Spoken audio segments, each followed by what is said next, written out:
Karine, I spoke with New York City Mayor Eric Adams this afternoon, and he's just very concerned, as he's said in media appearances in recent days, that the White House is not doing enough to prepare for a new surge of migrants, many of whom are going to end up in cities like Chicago, New York, here in D.C.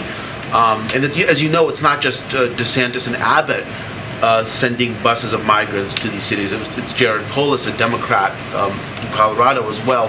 So what do you have to say to those concerns from Mayor Adams?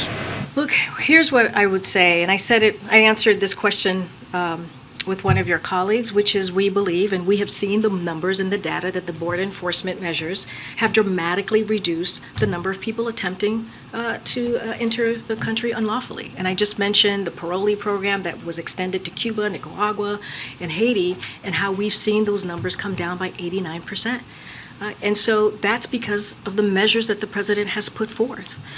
And so, look, we're going to continue to do the work. I just mentioned as well, we're going to see we're on track to see the lowest levels of monthly border encounters since February 2021. Why is that? It's because of the work that this president has done, using the tools, using what he's able to do from the federal government, from where he sits.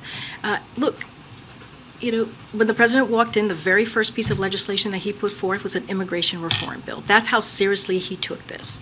That's how important it was for him to secure the border and deal with illegal migration. And what he has asked for is to have Congress act.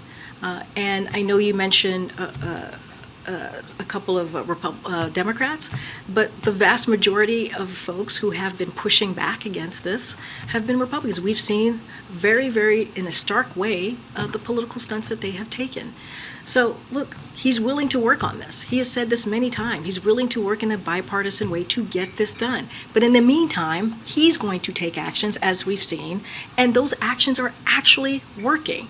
And so that's how I would answer your question. Are you encouraged at all by the Tillis cinema talks on the Hill?